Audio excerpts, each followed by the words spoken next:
وہاں جانے کا ایک ہی مقصد تھا تعلیم حاصل کرنا، نہ کہ وہاں کے ماحول سے مجھے متاثر ہونا. میں نے کبھی ماحول پہ توجہ نہیں دی. دیکھ سکتے ہیں بالکل. ہاں، میں نے کبھی ماحول سے اپنے آپ کو متاثر نہیں کیا. میں نے صرف تعلیم پر توجہ دی. اور ہوا یہ کہ ایم اے میں داخلہ کرانے اور اس کے لیے ساری راہوں کو ہموار کرنے میں صرف جس شخص کا ہاتھ ہے وہ ڈاکٹر قمرالزمان انعامدار صاحب ہیں. جی، انہوں نے میرا بہت تعاون کیا ایم اے تک. جی ایم اے کے بعد آپ نے جو ہے ایم فل بھی کیا اور ماشاءاللہ بڑی خوشی کی بات ہے. ہم اپنے ناظرین کو بتانا چاہتے ہیں کہ ایم فل میں جو ہے حضرت علامہ کاشف رضا شاہ مصباحی نے اسکالرشپ بھی حاصل کیا. تو اس ایم فل کے بارے میں تفصیل سے آپ ہمارے ناظرین کو بتائیں. دراصل جب میں نے ایم اے کر لیا تو ہمارے ڈاکٹر قمرالزمان انعامدار صاحب کی خواہش تھی کہ آپ آگے تعلیم حاصل کریں.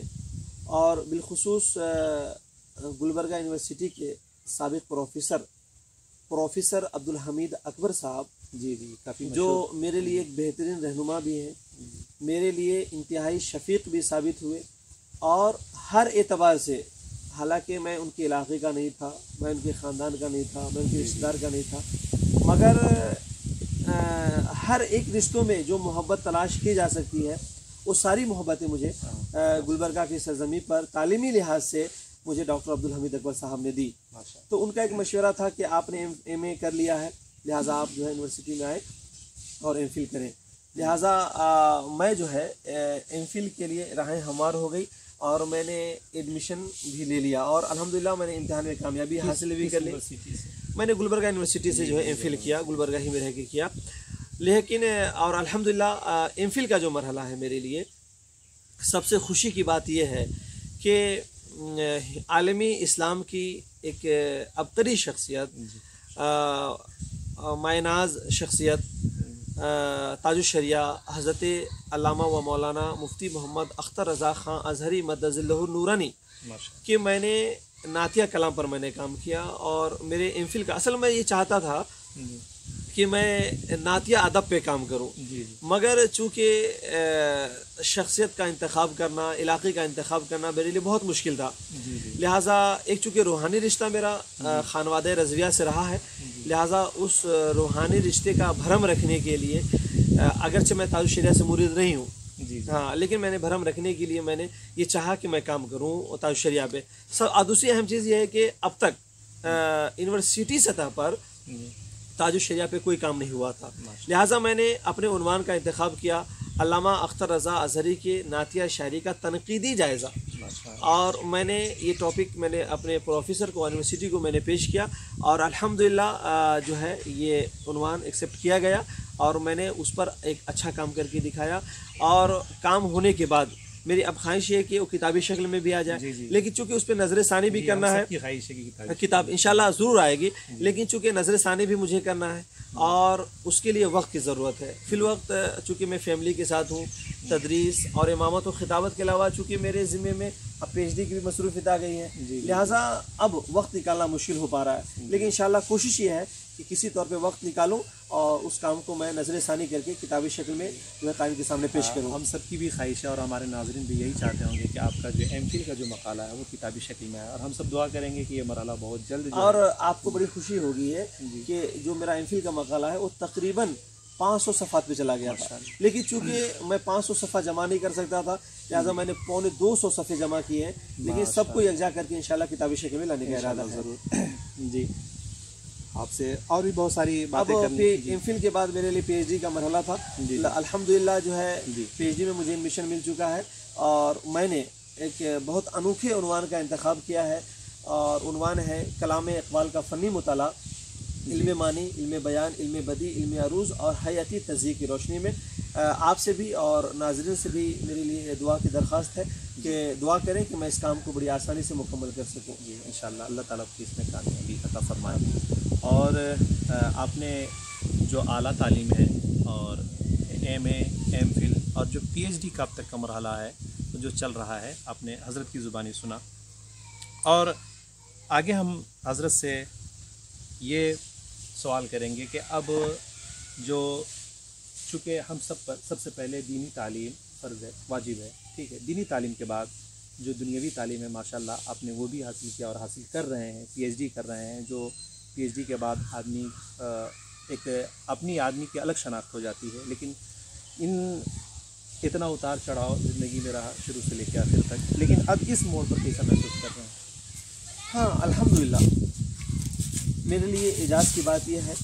کہ میں نے علم دین حاصل کیا اور فضیلت تک تعلیم حاصل کیا اور ایک بڑے ادارے سے حاصل کیا، یہ میرے لیے سب سے بڑا اعجاز تھا۔ اب رہی یہ بات کہ میں نے اعلیٰ تعلیم حاصل کر لی ہے، تو اعلیٰ تعلیم کے حصول کا مقصد میرا جو تھا وہ اپنے اندر اعتماد پیدا کرنا، علمی اعتبار سے بھی اور عصری جو سندوں کا ایک اثر ہے اس کو بھی حاصل کرنا مقصود تھا، اور ان علوم کے حصول کے ذریعے میرا کچھ اور مقصد نہیں ہے، بلکہ مقصد یہ ہے کہ اپنے آپ کو ایک مضبوط کر کے دین کی میں بہتر سے بہتر خدمات انجام دے سکوں۔ سب سے اہم چیز یہ ہے کہ آپ علم دین حاصل کرنے کے بعد خاص کر عصری درس گاہوں سے منسلک ہو جاتے ہیں، آپ یونیورسٹی سے منسلک ہو جاتے ہیں، تو الحمدللہ آپ علمی اعتبار سے بھی مضبوط ہوتے ہیں، فکری اعتبار سے بھی مضبوط ہوتے ہیں، اور ہر طرح کے لوگوں میں بیٹھ کر ہے نا آپ کو بہت سارے تجربات سے قریب ہونے کا موقع ملتا ہے، اور الحمدللہ آپ دینی اعتبار سے مضبوط ہیں، تو عصری تعلیم حاصل کر کے آپ دعوت و تبلیغ کی مختلف راہیں بڑی آسانی سے تلاش سکتے ہیں۔ جی اگلا سوال آپ سے میں یہ کروں گا کہ سرزمین گلبرگہ میں رضویات کے فروغ کے سلسلے میں، رضویات پر جو کام ہے اس سلسلے میں آپ کا کچھ کردار ہے، اگر ہے تو وہ کس طرح سے ہے؟ دیکھیے، سب سے اہم چیز یہ ہے کہ گلبرگہ کی سرزمین پہ رضویات کے لیے جد و جہد اتنی پرانی ہے جتنی پرانی جو ہے رضویات ہے۔ جی سرکار اعلیٰ حضرت کے دور سے ہی جو ہے نا وہاں پہ رضویات کا کام شروع ہو چکا تھا، مگر وہاں کے حالات، وہاں کے اپنی ایک شناخت کے اعتبار سے رضویت کو مضبوطی سے پیش کرنا یک بیک بڑا مشکل تھا۔ اس لحاظ سے اس کے لیے تحریر اور تقریر اور ہر چیز کی ضرورت تھی، لہٰذا سب سے جو اہم کام رضویات کے فروغ کے لیے ہوا وہ یہ کہ دارالعلوم رضائے مصطفیٰ کے بانی حضرت الشاہ فیض الدین سرمست رحمۃ اللہ تعالی علیہ نے دارالعلوم رضائے مصطفیٰ قائم کیا، یہیں سے جو ہے نا رضویات کے فروغ کو ایک جو ہے مضبوطی ملی، وہاں سے طلبہ فارغ ہوئے، ادارے میں جو ہے باہر کے علماء پہنچے، اور انہوں نے اپنے اعتبار سے جو ہے نا رضویات کو فروغ دیا۔ لیکن جب میں پہنچا تو وہاں پر رضویات کے سلسلے میں بہت سارے کام چل رہے تھے، ادارہ بھی تھا، بہت ساری تنظیمیں بھی کام کر رہی تھی، بہت سارے علماء کرام، خاص کر کے کسی بھی آپ باہر چلے جائیں رضویات کے یا کسی بھی نظریات کے فروغ کے لیے سب سے جو مضبوط چیز ہوتی ہے وہ وہاں کے ائمہ ہوتے ہیں۔ جی جو جس نظریے سے منسلک ہوتا ہے اس کو بڑی آسانی سے وہ پہنچاتا ہے اور پھیلاتا ہے۔ جی لیکن وہاں پہ پہنچنے کے بعد چونکہ رضویات کی پیشکش اور اہل سنت کو پیش کرنے کے لیے ہم لوگوں نے بھی راہیں تلاشی، اور اس کے لیے الحمدللہ جتنی کوشش ہو سکتی تھی میں نے اپنے احباب کے ساتھ مل کر کے کیا۔ ادارہ تو تھا ہی، مسجدیں تو تھی ہی، ساتھ ہی ساتھ جو ہے نا ہم نے سوال و جواب کا کمپٹیشن رکھا، تحریری مقابلے کرائے، اخبارات